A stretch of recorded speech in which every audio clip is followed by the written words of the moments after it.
Les enfants, vous voulez jouer à épervier ou au loup? Bah non. Ou alors, je sais pas, tomate ketchup? Oh là là, c'est très l'amusement. Ah d'accord. Mais j'ai encore des petits jeux dans ma poche.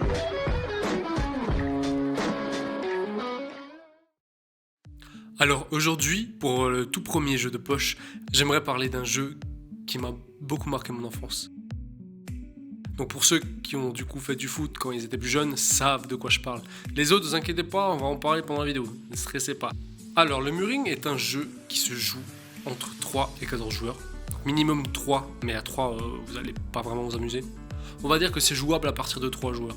Mais pour qu'une partie soit bonne, il faudrait entre 6 et 10 joueurs je dirais. 14 ça fait un peu beaucoup parce que vous allez devoir travailler votre mémoire et ça va être chaud, je vais pas vous mentir. L'âge c'est à partir de 6 ans. Donc à partir de 6 ans jusqu'à pas d'âge limite quoi. On peut jouer même à 85 ans. Pourquoi pas? Pourquoi pas proposer ça en maison de retraite? Jouer au défi. La durée, une partie, ça dépend. Pour arriver jusqu'en finale, jusqu'au vainqueur, je dirais entre 10 et 15 minutes. Si vous êtes entre 6 et 10 joueurs. Si vous êtes moins, ça risque de durer 5 minutes. Si vous êtes plus, ça peut monter jusqu'à 20 minutes. Le matériel, donc il faut un mur. C'est pour ça que ça s'appelle le muring. Voilà. Une balle pour pouvoir tirer dessus et des plots éventuellement pour délimiter le terrain. Le lieu, dehors ou dans un gymnase.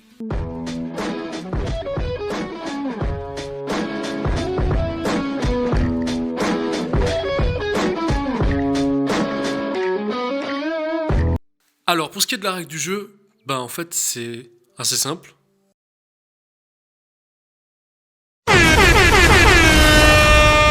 Non, plus sérieusement. Un premier joueur tire la balle contre le mur. Si elle touche, c'est au suivant de tirer, etc., etc. Jusqu'à qu'il y en ait un qui se rate. Et celui qui se rate, il est éliminé, hein. Oui, mon coco. Bon, dit comme ça a l'air vraiment basique. Mais ne vous inquiétez pas, on a rajouté quelques petites règles pour pimenter la chose. Ah oui, il fallait bien pimenter un petit peu la chose, sinon ça paraissait un petit peu trop simple. Premièrement, chaque joueur n'a le droit qu'à une touche de balle. Ah ouais, ça complique les choses là d'un coup, hein. C'est-à-dire que la balle va rouler, après avoir touché le mur. Le joueur n'a le droit de la toucher qu'une seule fois pour la faire arriver jusqu'au mur. Ah, on fait moins les malins là, hein. Si un joueur, en tirant la balle en direction du mur, touche un autre joueur, le joueur touché est éliminé. Ah oui, pas de pitié, hein. Pareil, si la balle a touché le mur, qu'elle touche un joueur, le joueur est éliminé aussi. Autre règle. Si la balle s'arrête avant de toucher le mur, vous avez deviné.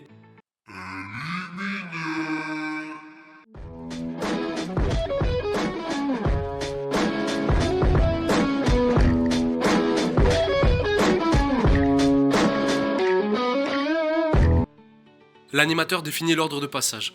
Donc, il peut les mettre à la queue leu et leur donner des numéros chacun leur tour. Donc 1, 2, 3, 4, 5, etc., etc. Je pense que vous savez compter. À peu près jusqu'à 14. Donc, les enfants retiennent leur numéro et attendent leur passage. Donc d'abord, bien sûr, numéro 1 qui s'élance, tire contre le mur. Si la balle touche, c'est au numéro 2, 3, 4, etc., etc. Quand on arrive au dernier sélectionné, par exemple, vous avez 10 joueurs, donc c'est le numéro 10. On recommence de 1, jusqu'à qu'il y en ait un qui rate le mur et qui est donc éliminé. Donc c'est là où votre mémoire va entrer en jeu parce qu'il va falloir retenir qui a été éliminé, quel numéro a été éliminé, parce que vous allez devoir énoncer les numéros pour que les enfants sachent quand c'est à eux de passer. C'est-à-dire que si le numéro 7 a éliminé, l'ordre de passage va être le suivant. 1, 2, 3, 4, 5, 6, 8, 9, 10. Quand il y en a un ou deux d'éliminés, ça va, c'est gérable. Mais attendez qu'il y en ait plusieurs, ça va être beaucoup plus compliqué. Ah, pour les enfants c'est un jeu de balle, mais pour vous c'est un jeu de mémorisation. Ça va être l'éclate. Le fun. Après, c'est aussi aux enfants de se rappeler de leur numéro, mais pendant leur partie, ils vont être tellement concentrés sur la balle qu'ils vont forcément oublier qui c'est qui est avant, qui c'est qui se trouve après. Du coup, il faut que vous soyez là comme soutien. Et alors, si vous jouez avec eux, alors là, c'est mission impossible. Mais voilà, 1 minute d'inattention et vous avez complètement tout raté. C'est mort, c'est cuit. Donc, les enfants se font éliminer chacun leur tour, et à la fin, il en restera que 2 qui s'affronteront durant la finale. Là pareil, le premier qui rate le mur perd et l'autre est du coup vainqueur de la manche. Il récupère la balle, les enfants se mettent à la queue leu devant lui et on rétablit l'ordre de passage par rapport à l'élimination. C'est-à-dire que le premier qui a été éliminé à la partie précédente partira donc en dernier. Et le vainqueur de la finale commence la partie.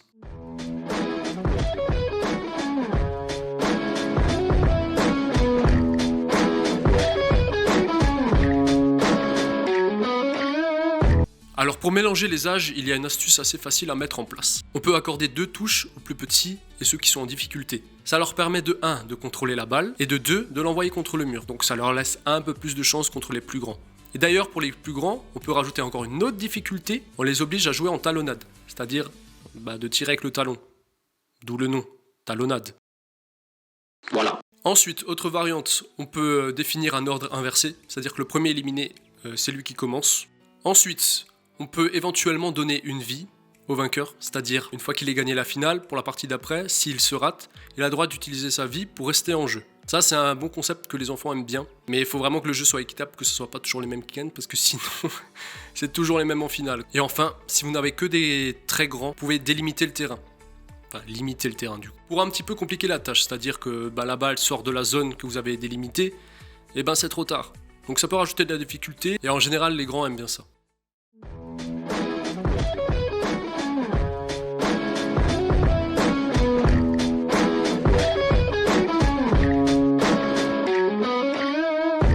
Alors pour ma part, je l'utilisais de temps en temps comme échauffement pour mes entraînements de foot. Mais il est évidemment adapté pour le périscolaire et le centre aéré. C'est absolument pas exclusif au football. Mais c'est vrai qu'il développe la précision et le contrôle du ballon. Ce qui est important au football. Il permet aussi aux enfants de travailler leur activité face à une situation de stress. Bon, bien sûr, c'est pas un stress intense qu'ils vont devoir affronter, mais c'est quand même une situation où ils doivent réagir rapidement. Et enfin, ça travaille la mémorisation. Que ce soit pour les enfants ou pour vous.